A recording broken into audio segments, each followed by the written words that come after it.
Bonjour, bienvenue pour ce culte de janvier 2025. Je vous propose de commencer ensemble par un Père Saint. Père Saint, Dieu légitime des bons esprits, qui n'a jamais trompé ni menti, ni erré, ni hésité. Par peur à venir trouver la mort dans le monde du Dieu étranger, car nous ne sommes pas du monde et le monde n'est pas de nous, donne-nous de connaître ce que tu connais et d'aimer ce que tu aimes. Amen. Le prêche d'aujourd'hui s'intitule Notre Apocalypse.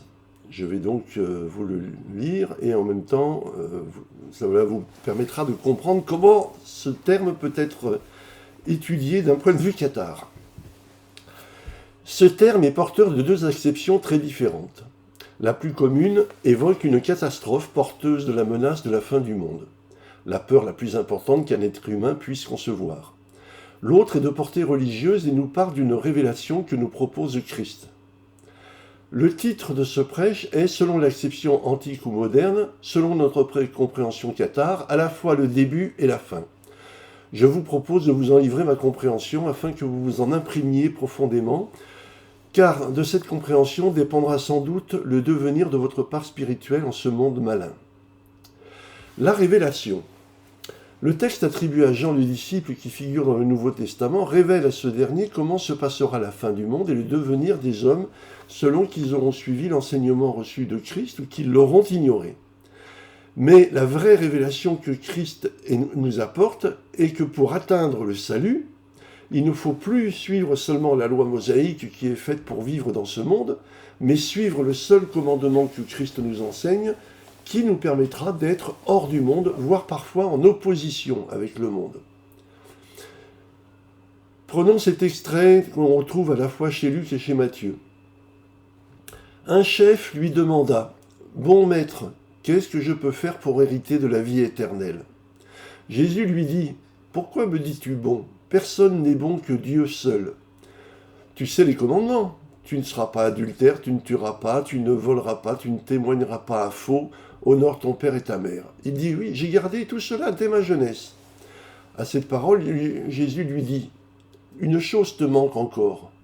Vends tout ce que tu as et distribue-en le prix aux pauvres, et tu auras un trésor dans les cieux.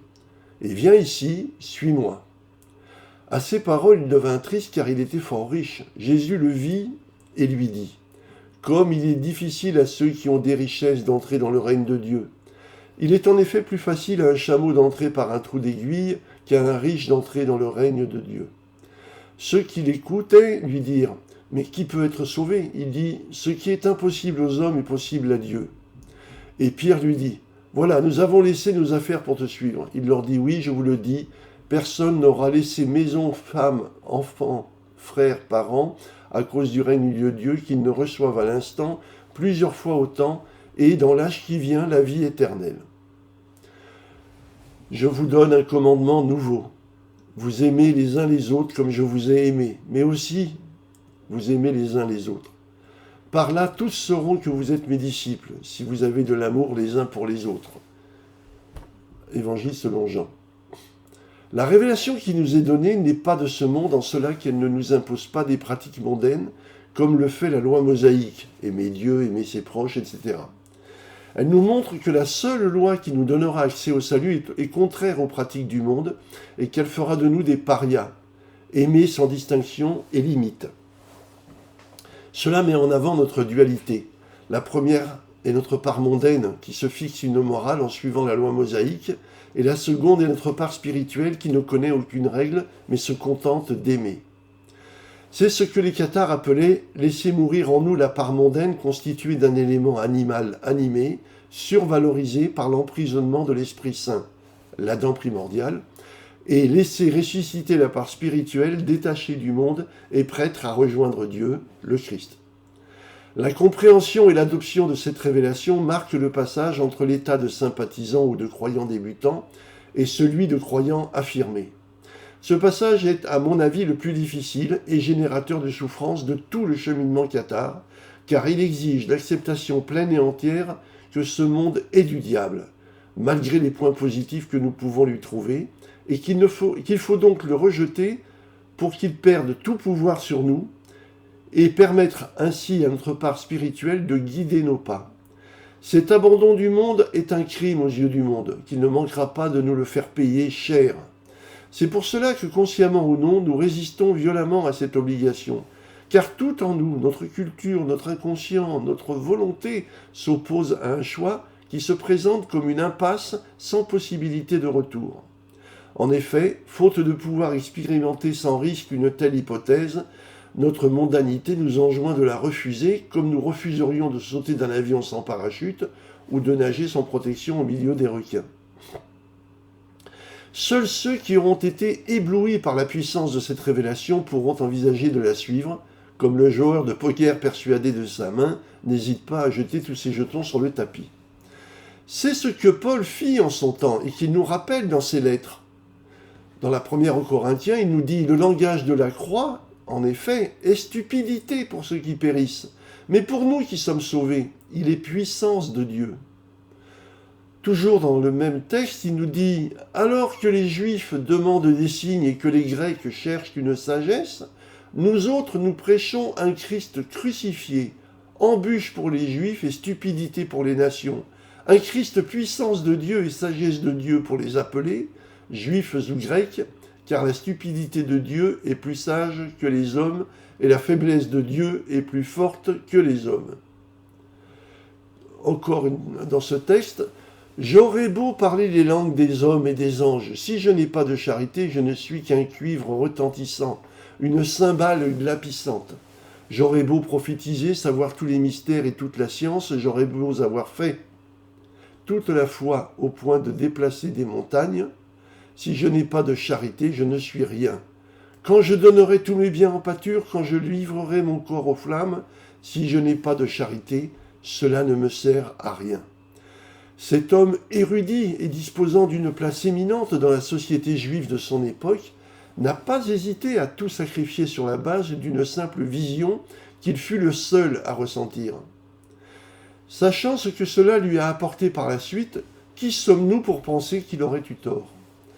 C'est pourquoi j'insiste à dire que quiconque refuse de lâcher prise en ce monde se ferme la porte du salut, car ce monde n'est pas de Dieu et qu'il est fait pour nous maintenir prisonniers ici-bas. Cela nous concerne tous, que ce monde nous ait favorisés ou au contraire qu'il nous ait maltraités. Car dans les deux cas, il crée des liens fermes et quasi indissolubles, soit pour améliorer la situation qui est la nôtre, qui ne nous satisfait jamais réellement. Abandonner le monde n'est pas un choix que l'on peut faire de façon partielle. Il faut être en état de quitter ce monde à tout instant, comme nous le rappelle l'autre acception du terme apocalypse. La fin du monde, échec ou salut ? C'est aujourd'hui l'acception la plus commune d'Apocalypse qui est synonyme de catastrophe majeure assimilable à la fin du monde, non pas comme élément malin auquel nous n'avons aucune part, mais comme le seul monde que nous connaissions faute d'éveil spirituel. Cela explique le caractère terrible que revêt ce terme pour ceux qui ne se sont pas éveillés par la pleine conscience de la révélation. Ce terme porte aussi l'idée intrinsèque que l'événement dramatique est imprévisible pour nous, qui devrons le subir, et programmé par celui qui le déclenchera. En effet, pour les judéo-chrétiens, c'est la seconde parousie de Christ qui enclenchera l'Apocalypse. Pour les cathares, les choses sont moins clairement datées.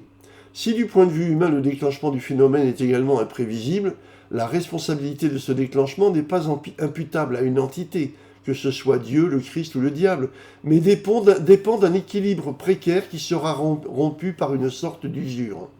Pour les chrétiens, ce caractère imprévisible est largement documenté dans le Nouveau Testament. Chez Matthieu, on trouve par exemple « Mais le jour et l'heure, personne ne les connaît, ni les anges des cieux, ni le Fils, mais seulement le Père. » Marc, lui, nous dit « Prenez garde, chassez le sommeil, car vous ne savez pas quand c'est l'instant. » Pour répondre à ce phénomène aussi imprévisible qu'inéluctable, il faut être prêt, comme le rappelle Matthieu. Alors le règne des cieux sera pareil à 10 vierges qui ont pris leurs lampes et qui sont sorties au devant du marié. 5 d'entre elles étaient stupides et 5 sensées. Les stupides avaient pris leurs lampes, mais elles n'avaient pas pris d'huile. Les sensées avaient pris de l'huile dans des récipients en même temps que les lampes. Comme le marié tardait, elles se sont toutes assoupies et se sont endormies. Au milieu de la nuit, il y a eu un cri. « Voilà le marié, sortez au-devant de lui !» Alors toutes ces vierges se sont levées pour garnir leurs lampes, et les stupides ont dit aux sensés, « Donnez-nous de votre huile parce que nos lampes s'éteignent. » Les sensés ont répondu, « Cela ne suffirait pas pour nous et pour vous. Allez plutôt en acheter chez les marchands. » Pendant qu'elles y allaient, le marié est venu, et celles qui étaient prêtes sont entrées avec lui aux noces, et on a fermé la porte. Enfin, viennent aussi les autres vierges qui disent « Seigneur, Seigneur, ouvre-nous !» Mais il leur répond « Oui, je vous le dis, je ne vous connais pas. Réveillez-vous donc, car vous ne savez ni le jour ni l'heure. » Pour les cathares, nous ne quitterons ce monde que nous assimilons à l'enfer, que lorsque nous aurons fait nôtre le commandement de Christ, la bienveillance absolue, et que nous l'aurons pratiqué jusqu'à notre dernier souffle. Faute de quoi, nous reviendrons dans une nouvelle enveloppe charnelle, sans la moindre garantie que cette nouvelle vie permettra d'entrevoir cette possibilité de salut, comme c'est le cas aujourd'hui.